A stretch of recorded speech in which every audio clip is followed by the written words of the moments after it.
안녕하세요. 저희는 정세민진 팀입니다. 지금부터 그 챕터 4인 앙상블 러닝에 대해서 발표 시작하도록 하겠습니다. 앙상블 러닝에서는 오버뷰와 바이어스 밸리언스 디컴포지션에 대해서 안내드리겠습니다.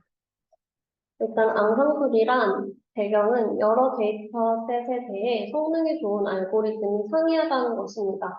즉, 1등 알고리즘은 데이터마다 다르다는 것인데요. 그래서 그 O2ML과 같은 요즘에 나온 그런 프로그램 같은 경우에는 데이터에 가장 적합한 알고리즘, 번수, 하이퍼 파라미터를 자동으로 선택해주고 이것 중에는 이제 타입화렛이 있습니다. 이 식으로. 그래서 이제 앙상블이 제안하는 것은 상이한 알고리즘을 결합하면 성능이 향상되는 경우가 대다수이고 모델별로 상이한 사고방식 체계이기에 상호 보완이 가능하다는 것인데요. 이것은 이제 상이한 분류 경계론과 예측 곡선을 생성하기 때문입니다. 그래서 그림과 같이 이 여러 개의 그 학습 모델들이 있으면 이것을 종합적으로 하여 앙상블을 한다는 뜻입니다. 그래서 일단 바이어스 그리고 밸리언스 디컴포지션 배경은 앙상블 학습의 기초가 되는데요. 데이터가 만약 위에 식과 같은 이제 노이즈가 들어가 있는 사람이 제어할 수 없는 변동성으로 이루어진 어댑티브 에러 모델로부터 생성을 한다고 가정을 하겠습니다. 그러면 데이터 셋 X에 대해 여러 F에 대해 입력을 하여서 아웃풋 결과를 평균을 내는데요. 여기서 이제 F 스타는 타겟 펑션으로 학습을 통해 추측하고자 하는 것입니다. 그래서 특정 포인트 X0에서 이제 MSE를 가정을 한다고 했을 때 아래와 같이 식이 나올 수 있는데요. 이 식에서 이제 Y가 이런 식을 가지고 있다는 것을 대입을 하면 아래 식과 같이 변경이 되게 되고 이때 좀 더 쉽게 문제를 풀기 위해서 이 식을 A로 대입을 하고 이, 이 에러를 이제 B로 대입을 하게 되면 아래와 같이 문제를 풀 수 있는데 이때 이 식은 0이 되기 때문에 결국은 이 항은 날아가 버리고 아래와 같이 식이 전개가 될 수 있습니다. 또 이 식에서 이 시그마 제곱은 또 이 같은 0을 뜻하기 때문에 결국에는 이렇게 치환이 될 수 있고 나중에는 또 상수항이 사라져 버립니다. 그래서 이 모든 식을 실행해 봤을 때 결론적으로 이 2가 사라지게 되고 마지막으로 바이어스와 베리언스 그리고 이 시그마 제곱이 남게 됩니다. 여기서 바이어스는 노이즈를 바꿔가면서 반복적으로 모델링을 했을 때 모델의 평균적인 결과와 정답의 차이라고 할 수 있고 베리언스는 노이즈를 바꿔가면서 반복적으로 모델링을 했을 때 개별 모델들이 평균과 얼마나 다른지를 확인하는 것입니다.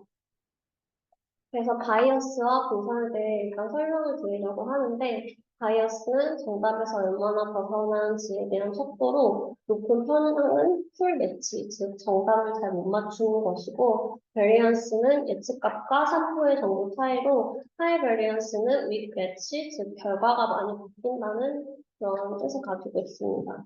그래서 이것을 그림으로 표현하고 이 빨간색의 동그라미가 정답이라고 한다면 바이어스가 높고 밸런스가 높으면 이제 도태된 알고리즘이라고 볼 수 있고 바이어스는 낮고 밸런스가 높은 경우에는 이제 컴플렉시티가 높은 모델 그리고 바이어스가 높고 밸런스가 낮은 경우에는 컴플렉시티가 낮은 모델 그리고 바이어스가 낮고 밸런스가 낮은 모델 같은 경우는 제일 좋은 케이스라고 볼 수 있습니다.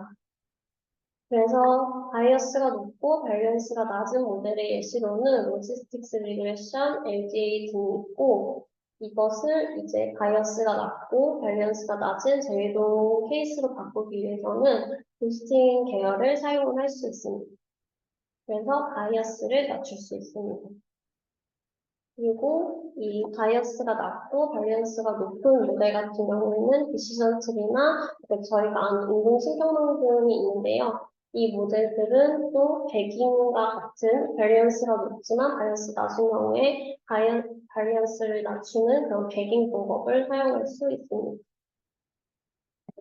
그래서 결국 앙상블의 목적은 여러 개의 모델을 만들어 에러를 줄이는 것인데요.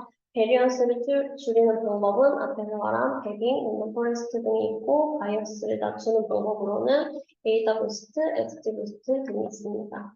그래서 앙상블을 고려할 때 주요 포인트는 개별적인 컴포넌트들이 어떻게 해야 충분한 다양성을 가질 것인가가 가장 큰 중요도로 한 90%를 가지고 있고 개별적인 모델들을 어떻게 합칠 것인가가 이제 10%의 중요도를 가지고 있습니다.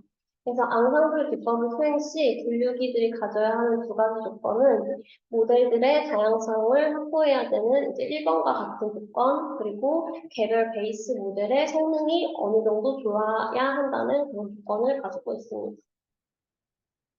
그래서 앙상블의 다양성은 두 가지가 있는데, implicit diversity, 즉 각 모델마다 데이터를 다르게 제공해서 이를 통해 학습되는 결과가 다를 것이라고 기대하는 것이 있고, 독립적으로 데이터셋의 샘플을 선택하는 것이고, explicit diversity는 명시적으로 측정 지표를 둬서 지표를 통해 이전과 다른 모델이 생성되기를 기대하는 것이고, 예시로는 비슷이 있습니다.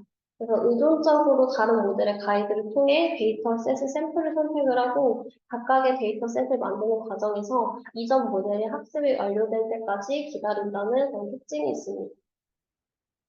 그래서 앙상블의 효과를 수학적으로 알아보려고 하는데요. 만약에 각 모델의 추정값, 그러니까 y를 예측을 할 때 이러한 식이 있다고 하면은 그 예상되는 에러는 아래와 같습니다. 그래서 만약에 N개의 모델들에 대한 에버리지 에러를 구하면 아래와 같은 식으로 표현을 할 수 있고 앙상블을 사용했을 때 expected 에러는 또 밑에와 같이 식으로 표현될 수 있습니다.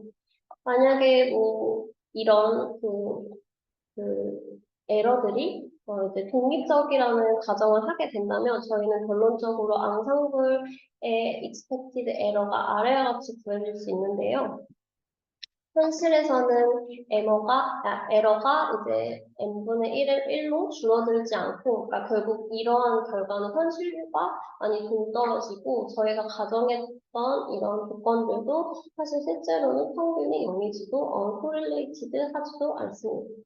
그래서, 저희는 여기서 카우치 식을 사용해서 상관관계를 찾을 수 있는데요. 이 해당식 같은 경우에는, 결국에 이러한 이렇게 부등호를 내게 되는데 이것을 바로 제곱하는 거 그리고 이렇게 연달아서 하는 것을 비교를 했을 때 결론적으로는 오른쪽의 항이 좀 더 크다는 그런 부등호 조건을 갖고 있습니다.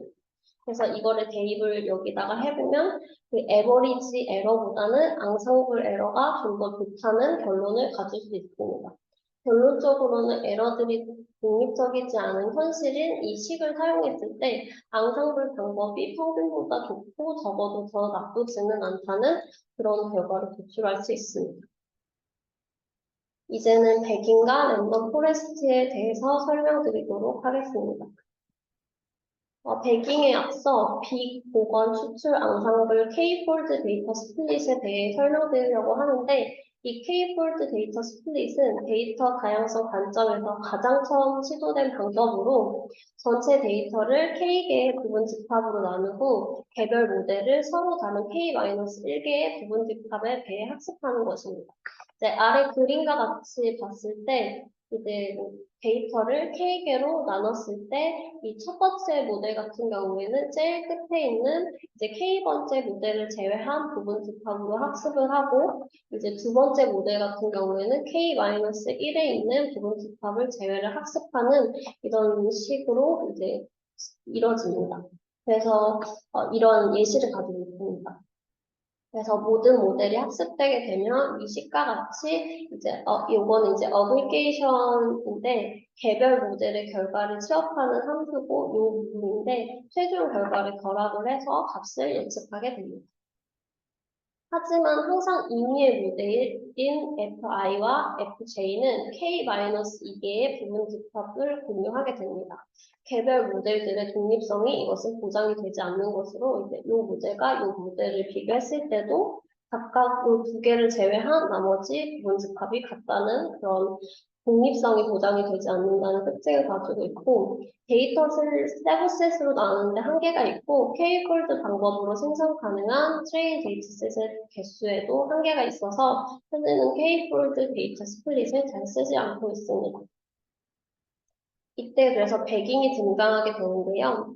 배깅은 이제 K-폴드 방식과는 다르게 복원 추출 기반의 샘플링 방법으로 각 모델들은 서로 다른 학습 데이터셋을 이용을 하고 이 각각 다른 학습 데이터셋은 반복 추출을 허용하면서 원래 데이터의 개수만큼의 크기를 갖도록 샘플링을 합니다. 그래서 저희는 여기서 개별 데이터셋을 부스트랩이라고 부릅니다. 그래서 반복적으로 샘플링하는 과정은 원본 데이터의 분포를 왜곡하는 과정이라고 볼 수 있는데요. 원본 데이터 생성 함수가 이렇게 같을 때 노이즈의 중독적이라는 위험을 원본 데이터 랜덤 샘플링을 통해서 방지할 수 있습니다. 그리고 이 배깅을 했을 때 한 개체가 하나의 부스트랩에도 선택되지 않은 확률은 아래와 같이 구할 수 있는데요. 결국 이 값의 의미는 뭐냐면 n이 일정 수준 이상으로 크면 데이터 중 3분의 2는 부스트랩에 1회 이상 샘플링되고 3분의 1은 부스트랩에 0회 샘플링 된다는 뜻으로 샘플링 되지 않은 데이터들을 out of back OOB 데이터라고 부릅니다. 이러한 OOB 데이터를 통해 검증을 하면 높은 일반화가 7대3 스플릿 대비 가능하다는 특징이 있고 그렇기 때문에 개별 모델의 밸리언스는 높고 바이어스가 낮은 컴플렉시티가 높은 알고리즘에 적절하고 배깅은 샘플링의 한 방법이기 때문에 어떠한 슈퍼바이스드 러닝 알고리즘에도 활용이 가능합니다. 그리고 이 배깅을 했을 때 결과에 대해서 집계를 하는 방법이 여러 가지가 있는데 일단 단순한 방법에 대해 찾아본다면 이제 저희가 분류 문제를 가정을 했을 때 메이저 메이, 메이저 T 부팅 방법이 있는데요. 이것은 뭐냐면 이렇게 트레인 어플리시가 있고 모델별로 있고 저희가 뭐 테스트 인스턴스에 대한 이제 확률값도 나오고 결론적으로 클래스 레이블이 이렇게 되어 있다면 이 1번 방식 같은 경우에는 오른쪽에 식과 같이 이제 0으로 예측을 한 모델이 몇 개였는지 여기서는 이제 0으로 예측한 게 3개, 1로 예측한 게 4개가 돼서 결국에 1로 예측을 한 모델이 더 많기 때문에 앙상블 결과가 1로 될 수 있고 그리고 두 번째 웨이트 보팅 방식은 이제 어큐리시를 기준으로 하는데 0으로 예측한 이 어큐리시를 합치고 나눌 때는 이제 모든 그 어큐리시를 합친 값으로 나눠서 이 각각의 0일 때 그리고 1일 때에 이렇게 값을 산출을 하고 결론적으로 이 최종 계산된 값이 좀 더 큰 클래스가 정답이라고 예측을 하는 그런 방식입니다. 그리고 세 번째 웨이트 보팅의 이제 프레딕티브 프로바빌리티는 각 모델들의 클래스별 예측 확률을 웨이트로 사용을 하는데요. 이거는 이제 설명을 하자면 1번 모델 같은 경우에는 클래스 1에 대해서 0.88이라는 확률을 갖고 예측을 했는데 그러면 결국 이것은 0번에 대한 확률은 1-0.88이 되게 됩니다. 그래서 결국 0 클래스에 대해서 각 모델들이 어떤 확률을 가지는지를 다 더하고 그다음에 나누기 전체 데이터인 7분의 1을 하고 이 1 같은 경우에는 1일 때 0.88 그리고 이거는 0을 예측했기 때문에 1일 때는 0.86이라는 그런 확률값을 다 더해서 산출을 하게 됩니다. 그래서 결국에 결과값이 0.753으로 1이 더 높기 때문에 해당 방법을 통해서도 또 1이라는 클래스를 예측을 하는 것을 볼 수 있습니다. 그리고 방금은 이제 단순한 방법에 대해서 세 가지를 비교를 했다면 이제는 더 좋은 방법인데요. 이제 스태킹 방식이라는 것이 있습니다. 스태킹 방식은 각 모델들의 예측값을 입력으로 해서 앙상블 모델의 새로운 출력값을 만드는 이제 새로운 메타 러너를 사용하는 것인데요. 여기 식으로 보면 이렇게 표현할 수 있고 이 G가 메타 러너가 되게 됩니다. 메타 러너가 되게 됩니다. 그리고 그 다음은 랜덤 포레스트인데요. 랜덤 포레스트는 디시전 트리 기반 앙상블의 특수한 효과로 이제 DT, 디시전 트리를 베이스 러너로 사용합니다. 그래서 앙상블의 다양성을 확보하기 위해서 두 가지 장치를 활용을 했는데, 첫 번째는 배깅, 그리고 두 번째는 randomly chosen predictor variable입니다. 즉, 이거는 랜덤하게 변수를 선택한다는 뜻입니다. 첫 번째 배깅은 저희가 아까 봤던 것처럼 이제 원본 데이터셋의 개체수만큼을 부스트랩으로 샘플링을 하고, 두 번째 랜덤 초슨 프레딕터 베리에이블은 DT에서 이제 뭐 기존에 16개의 변수가 있다고 한다면 이제 트리를 만들 때 기존의 변수보다 더 작은 예를 들어서 4개만의 변수를 사용을 해서 임의로 선택을 해서 해당 변수만을 고려를 하는 그런 학습을 하는 것입니다. 그래서 모든 변수를 사용한 의사결정 나무의 정확도가 물론 제한된 변수만을 사용한 의사결정 나무의 정확도보다는 크겠지만 배깅을 통한 부스트랩으로 다양성을 확보 후 변수를 선택적으로 사용함에 따라서 다양성 확보로 인한 시너지 효과가 존재합니다. 네, 그리고 또 랜덤 포레스트의 장점은 이제 제너럴리제이션 에러인데요. 특징 중 하나로 일반화 성능의 상한을 계산이 가능하다는 것입니다. 개별 의사결정 나무에 대한 가지치기를 수행하지 않기 때문에 오버핏 될 수 있지만 만약에 앙상블 규모, 그 포퓰레이션 사이즈 T가 충분히 크면 랜덤 포레스트 일반화 성능은 아래의 식을 만족합니다. 여기서 이제 이것이 이제 상한이 될 것이고 여기서 P는 개별 트리들의 상관 개수의 평균값, 즉 다양성이 높은 경우에는 P가 작아지고 이것은 일반화 성능의 상한이 작아지는 뜻이고 여기 S제곱은 정답과 오답 사이의 차이의 평균으로 알고리즘이 정확할수록 1에 가까워지고 그러면 일반화 성능의 상한이 작아집니다. 그래서 이 예시를 한번 보면 만약에 모델이 A, B, C가 있고 각각 100%의 정확도를 보이는 경우에 에버리지 코릴레이션이 0.9027 그리고 에버리지 마진이 0.7460 가정을 한다면 이 식에 따라서 그 제너럴리제이션 에러는 0.3974라는 상한을 갖게 됩니다. 근데 여기서 이제 검증용 데이터의 정확도가 ABC가 모두 100%임에도 불구하고 미래에 보이지 않는 테스터 에러에 대해서 최대 0.3074라는 높은 상한을 가진다고 이해를 할 수 있습니다. 그리고 피처 임포턴스가 있는데 주요 유용한 특징 중에 하나로 모델에서 변수의 중요도를 계산할 수 있고 3단계의 간접적인 방식으로 계산을 합니다. 첫 번째는 부스트랩을 사용해 학습된 트리에 대해서 OOD 에러를 계산을 합니다. OOD 에러는 학습된 트리에 부스트랩이 포함되지 않는 데이터를 예측했을 때 예측값과 실제 값의 차이고 OOB의 중요성을 알고 싶은 변수에 해당하는 값을 유작으로 섞은 다음에 뒤섞은 데이터에 대한 OOB 에러를 계산을 합니다. 그래서 X가 스플릿에 자주 사용된 중요한 변수 같은 경우에는 이제 에러보다 클 것이고 OOB 에러의 차이가 클 것이고 X가 스플릿에 자주 사용되지 않는 경우에는 이것이 같을 것입니다. 그래서 모든 트리에 대해서 이 차이를 계산을 하고 평균과 분산을 구합니다.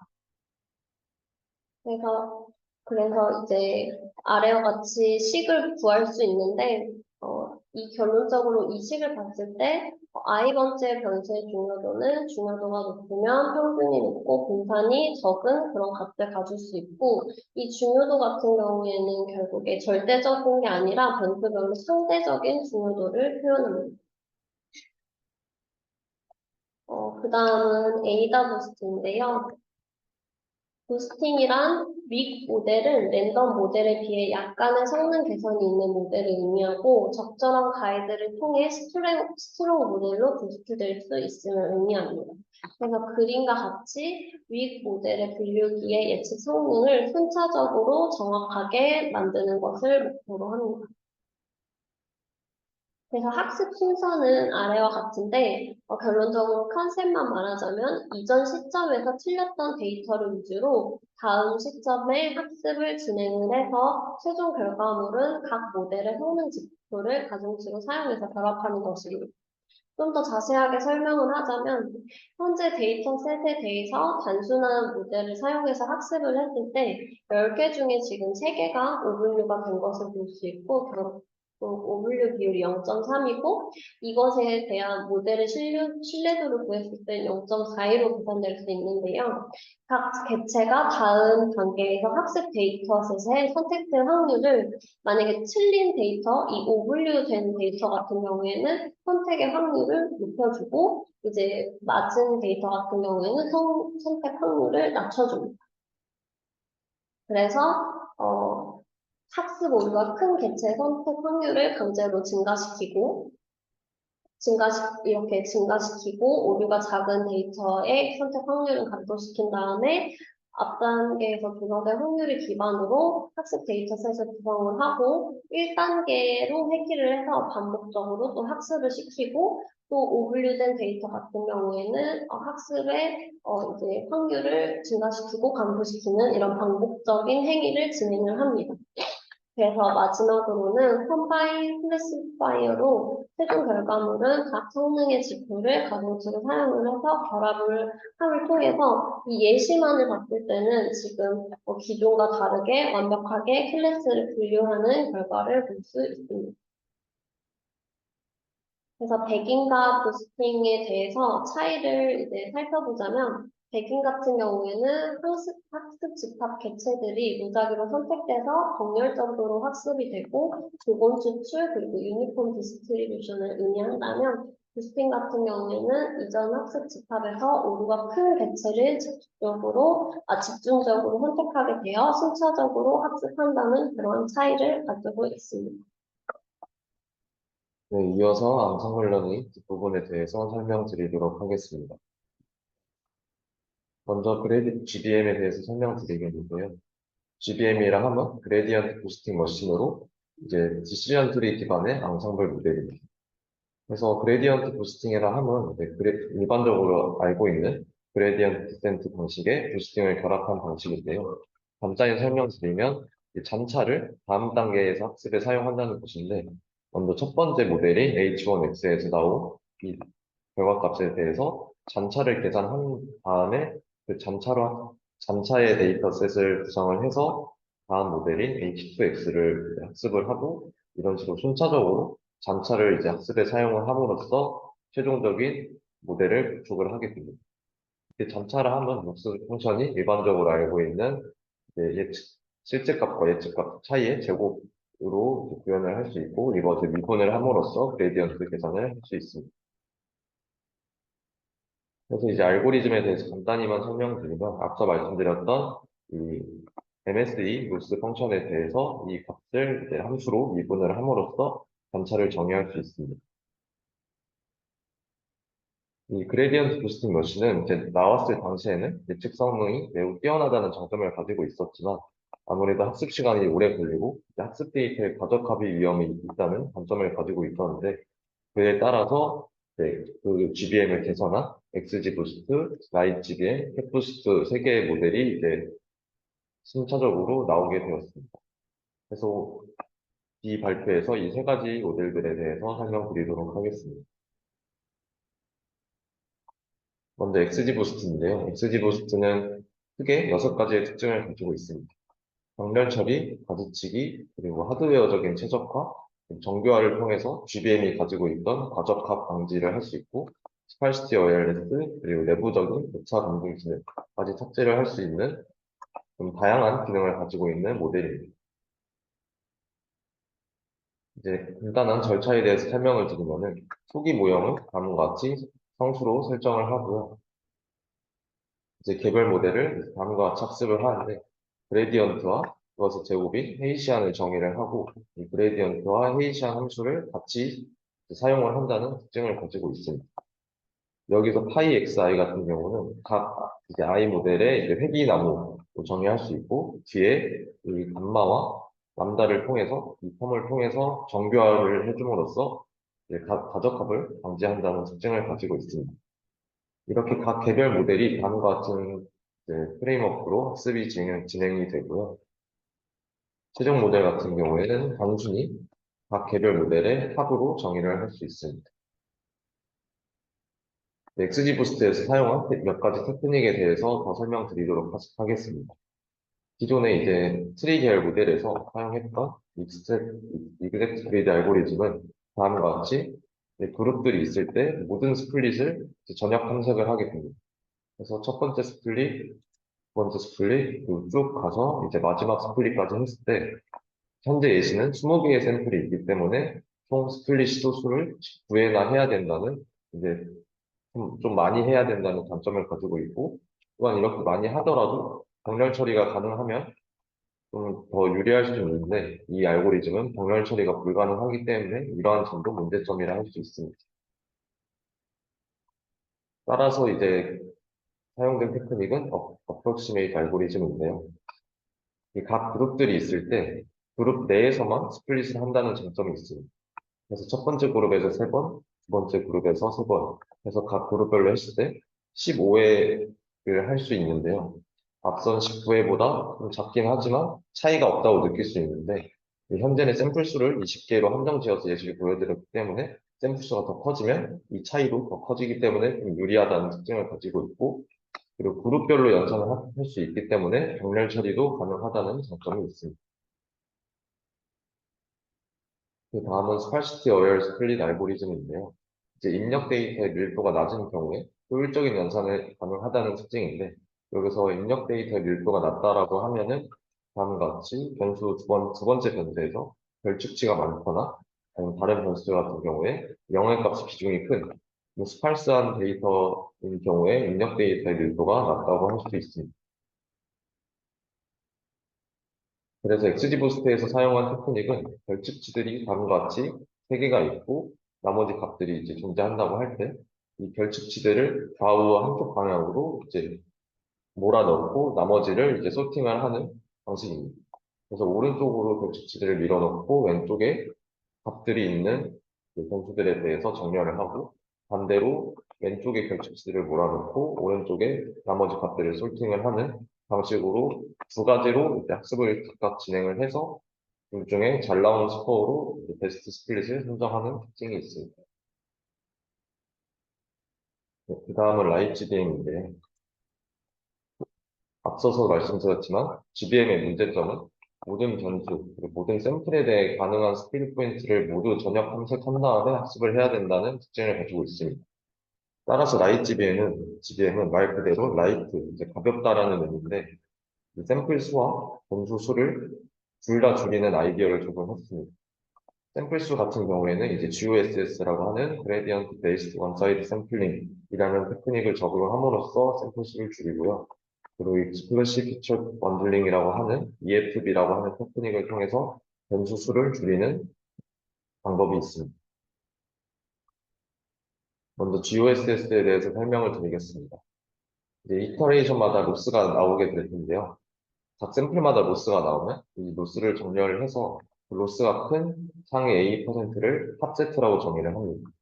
그리고 탑센트에 속하지 않는 나머지 데이터에서 일부 B%만큼을 랜덤으로 추출해서 랜드셋을 정의를 하고 이 탑셋과 랜드셋에 속한 부분만 이제 학습에 사용을 하고 그에 속하지 않는 부분은 이제 배제를 함으로써 샘플 수를 줄이는 방법입니다. 그리고 EFD 이제 Exclusive Feature Bundling이라는 방법인데요. 이 방법은 각 변수를 로드 그리고 변수 간의 컨플릭트라고 하는 강도를 이제 엣지로 하는 그래프를 구성하게 되는데 이 엣지가 나타내는 컨플릭트가 사전에 정의한 컷오프보다 큰 경우에 그 엣지를 이렇게 제거를 하는 방식이고 컷오프는 이제 비율로 나타내는데요. 만약 0.4로 설정을 했으면 0.4라는 값에 노드 수인 5를 곱해줌으로써 2라는 컷오프를 최종적으로 선정을 하게 되고 이 2보다 큰 엣지를 제거하는 방식입니다. 좀 더 예시를 통해서 설명을 드리면 다음과 같이 각 변수별로 이제 값들이 존재한다고 했을 때 이 오리지널 데이터 셋을 컴플리트 매트릭스로 이제 변환을 합니다. 변수 개수가 5개이기 때문에 5x5 확률로 변환을 하고요. 이 컴플리트 매트릭스 같은 경우는 두 변수가 동시에 0이 아닌 값을 갖는 경우의 수로 정의할 수 있습니다. 그러나 항상 이렇게 정의해야 되는 것은 아니고 이러한 정의는 사용자가 정의를 할 수 있습니다. 그래서 X1과 X2 같은 경우에 동시에 0이 아닌 게 첫 번째 샘플, 두 번째 샘플, 세 번째 샘플 총 3개이기 때문에 X1과 X2의 강도는 3으로 정의할 수 있고 X2와 X3 같은 경우에는 둘 다 0이 아닌 경우가 다섯 번째 샘플 하나밖에 없기 때문에 X2와 X3의 컴플리트는 1 이런 식으로 정의를 해서 컴플리트 매트릭스를 구성할 수 있습니다. 그래서 이제 각 컴플리트 매트릭스에서 나왔던 이 값들을 합함으로써 각 변수별 디그리를 정의할 수 있는데요. 이 디그리를 통해서 가장 강도가 높은 변수를 정의할 수 있습니다. 그래서 이 컴플리트 매트릭스를 그래프로 앞서 설명드렸듯이 변환을 하게 되고 각 엣지는 변수 간 컴플리트로 구성을 하게 됩니다. 먼저 X5가 현재 디그리가 제일 높기 때문에 X5에 대해서 이 컷오프 여기서는 비율을 0.25 하겠습니다. 그래서 나온 최종 컷오프인 1보다 큰 엣지를 X5 관점에 대해서 이렇게 제거를 하게 됩니다. 그리고 그 다음으로 디그리가 높았던 X3에 대해서도 같은 방식으로 엣지를 제거하게 됩니다. 해당 예시도 이제 그 다음인 X1에 대해서 제거를 한 모습이고, 최종적으로 이렇게 네 가지의 엣지만 남게 되는데, 현재 예시에서는 이렇게 여러 변수가 살짝 꼬이는 예시여서 설명은 그 EFD 방식의 설명은 여기까지 일단 설명을 드리고, 다음은 좀 쉬운 예시에 대해서 한 번 더 설명을 드리겠습니다. 현재처럼 X1과 X5에 대해서 엣지가 남아있고 X2와 X3 사이에 엣지가 남아있는 두 가지 엣지만 남아있는 경우에 어떻게 변수를 줄이는지에 대해서 설명을 드리면은 이렇게 엣지가 남아있는 경우에 이 두 가지 변수를 결합을 하게 됩니다. 그래서 현재는 X1과 X4를 하나의 변수로 두고 X2와 X3를 또 하나의 변수, 그리고 혼자 남아있는 X5를 그대로 사용을 하는 방식입니다. 그 변수를 합칠 때 그 값들을 또 어떻게 계산하는지에 대해서 설명을 드리면 보이시는 것처럼 일단 X5는 그대로 남기 때문에 주고 X1, X4, X2, X3 이렇게 묶여있는 변수끼리 솔팅을 합니다. 그리고 기준이 되는 변수를 사용자가 정의하게 되는데요. X1과 X4에서는 X1을 기준으로 하고 X2와 X3에서는 X2를 기준으로 하겠습니다. 그래서 일단 기준이 되는 변수의 맥스 값을 산출을 하게 되는데요.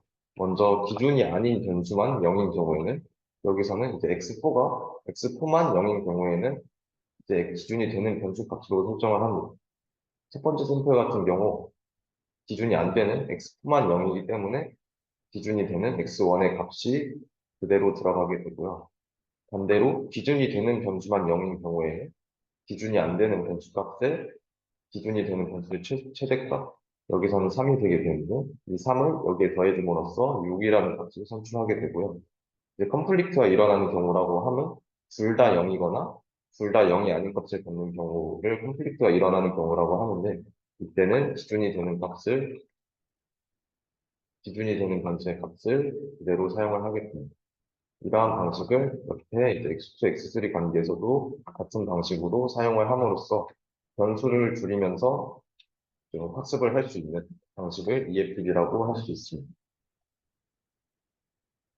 네, 그 다음은 마지막으로 캣부스터에 대해서 설명드리도록 하겠습니다. 캣부스터의 등장 배경은 이제 그레디언트 부스팅의 문제점인 타겟 리피지, 그리고 프레딕션 시프트 두 가지로 볼 수 있는데요. 이 두 가지 문제점을 어떻게 극복했는지에 대해서 설명드리도록 하겠습니다. 먼저 그 전에 이제 캣부스트라 하면 캣이 카테고리설의 이제 약자인데요. 그래서 범주형 변수를 잘 처리할 수 있는 장점을 가지고 있는데 일반적인 범주형 변수 처리에 대해서 먼저 간단히 소개해 드리도록 하겠습니다. 가장 많이 하는 방식이 이제 원하드 인코딩인데요. 다음과 같이 i번째 변수가 a, b, c라는 범주형 값을 갖고 있다고 할 때 이 하나의 변수를 총 카테고리가 3개이기 때문에 3개로 분할을 하고 각 샘플이 여기서는 첫 번째 샘플이 A에 속하기 때문에 A에 해당하는 컬럼을 1, 나머지는 0 이런 식으로 두는 방식을 원하드 인코딩이라 하고 자주 사용하긴 하지만 카테고리의 수가 더 많아짐에 따라서 이제 컬럼 수가 더 많아지기 때문에 그런 문제점을, 연산적인 문제점을 가지고 있습니다. 그 다음 방식으로는 VDTS, 타겟 스태티스틱스라고 하는데, 현재 클래스가 0하고 1 바이너리 문제라고 가정을 하면 각 범주형 범주별 y 값이 1일 확률로 정의를 할 수 있습니다. 보시면 첫 번째 샘플은 A라는 카테고리를 가지는데 A라고 라는 카테고리 값은 하나는 1, 하나는 0. 이제 두 개 중에 1이 하나만 있기 때문에 1분의 1 값인 0.5가 산출이 되게 되고 C 같은 경우에는 두 개 있는데 둘 다 1이기 때문에 1이라는 확률 값을 가지게 됨으로써 다음과 같이 TS 값이 이제 산출이 되게 됩니다. 그 다음은 VDTS with 스무딩이라는 방법인데요. VDTS를 좀 스무딩을 시키면서 보정을 하는 다음과 같은 식에서 A와 AP를 사용을 함으로써 보정을 하는 방식인데 여기서 A는 하이퍼 파라미터이고 P는 어버러지 타겟 밸류입니다. 먼저 첫 번째 샘플을 예시로 들면 A라는 카테고리를 가지고 있는데요. 먼저 여기 인디케이터 펑션을 보면은 총 A를 두 개 갖고 있기 때문에 2 플러스 현재는 A를 0.1로 하겠습니다. 그래서 0.1 값이 분모로 들어가고 이 두 개 중에 이제 Y가 1인 경우가 하나 있기 때문에 분자에는 1 플러스 0.1 곱하기 이제 0.6 P가 현재는 0.67이라는 값을 가지게 돼서 0.1 곱하기 0.67로 들어가게 됩니다. 여기서 P가 왜 0.67이냐면 현재 6개의 샘플 중에 전체에서 4개의 1을 가지는 샘플이 있기 때문에 6분의 4의 확률값을 가지면 이제 0.67이라는 값이 P로 사용이 되게 됩니다. 그래서 B 같은 경우에도 다음과 같이 같은 방식으로 정의될 수 있고 C 같은 경우에는 이제 A와 P는 동일하게 들어가지만 이제 전체에서 C가 두 개 있고 또 두 개 모두 1의 값을 가지기 때문에 분자에도 2 플러스가 들어가게 됨으로써 다음과 같이 계산이 되게 됩니다. 그러나 여기서 앞서 말씀드렸듯이 이 y 값을 학습에 사용을 하게 되는데요. 테스트할 때는 현실적으로 y 값을 모르기 때문에 이 y를 사용할 수 없는 정보라고 할 수 있습니다. 그래서 학습에는 사용할 수 있지만 테스트에는 사용할 수 없기 때문에 이러한 과정에서 학습 테스트 과정이 달라질 수 있고 이러한 경우를 이제 타겟 리키지라고 하는 문제점이라고 할 수 있습니다. 그래서 캣부스트는 그리고 올더 TS라는 방식을 그 보완을 하기 위해 사용을 하게 되는데요. 이 올러드 TS라고 하면 인공적인 시간을 다음과 같이 부여를 해서 TS 계산 시에 해당 샘플 이전의 데이터만 사용을 하게 됩니다. 그래서 다음과 같은 데이터셋을 이제 현재 시점 이전의 데이터셋만 사용을 한다는 특징을 가지고 있는데 이 계산 과정을 보시면 첫 번째 샘플에 대해서는 과거의 값들이 없기 때문에 분모 분자에 다 0이 들어가고 A와 AP만 남게 됩니다. 그래서 0이라는 값이 도출이 되게 되고 두 번째 샘플 같은 경우에는 앞서 과거의 값이 0이기 때문에 다음과 같이 같은 방식으로 계산이 되게 됩니다. 그리고 C라는 세 번째 샘플에 대해서도 같은 방식으로 도출이 되게 되고 계속해서 연속적인 과거의 데이터들만 사용한다는 특징을 가지고 있습니다. 그리고 마지막 샘플 같은 경우에 이제 A 값이 이전에 하나 있었기 때문에 조금 달라지는데요. 과거에 A 값이 있었는데 하나 있었기 때문에 분자 이 부분에 1이 들어가고 분모에는 하나 있었지만 그 값은 0이었기 때문에 분자에는 이 부분이 0으로 들어가게 됩니다. 그 다음은 프레딕션 시프트라는 문제점이 있었는데요. 그레디엔트의 컨디셔널 디스트리뷰션이 이제 테스트 셋과 트레인 셋에서 분포 차이가 일어날 수 있습니다. 이런 분포와 차이는 학습 모델의 일반화 성능에 영향을 줄 수 있습니다. 그래서 다음과 같은 식으로 그러한 문제점을 표현할 수 있고요. 이를 이제 오더드 부스팅이라고 하는 테크닉으로 보완을 하게 됩니다. 해당 방법은 이제 데이터를 커뮤니케이션하고 앞서 말씀드렸던 오더드 TS와 마찬가지로 이전 데이터들만을 가지고 제2번째 점차를 계산할 때 모델 MJ-1까지 사용하는 즉 이제 올더드 TS와 같은 알고리즘 방식으로 이루어진다는 특징을 가지고 있습니다. 이제 캡부스트에 대해 논문에서 진행한 실험에 대해서만 간단히 설명드리면, 이전에 이제 GBM을 보완하고자 나왔던 라이트BM과 XG부스트와 비교를 하고 있습니다. 해당 논문에서는 무브로스와 제로원 로스 두 가지를 이제 산출을 해서 비교를 하게 되는데, 두 가지 매트릭에 대해서 모두 제일 좋은 성능을 쭉 보이고 있음을 이제 메인 효능으로 확인을 할 수 있습니다. 네, 이상으로 앙상블 러닝에 대한 발표를 마치도록 하겠습니다.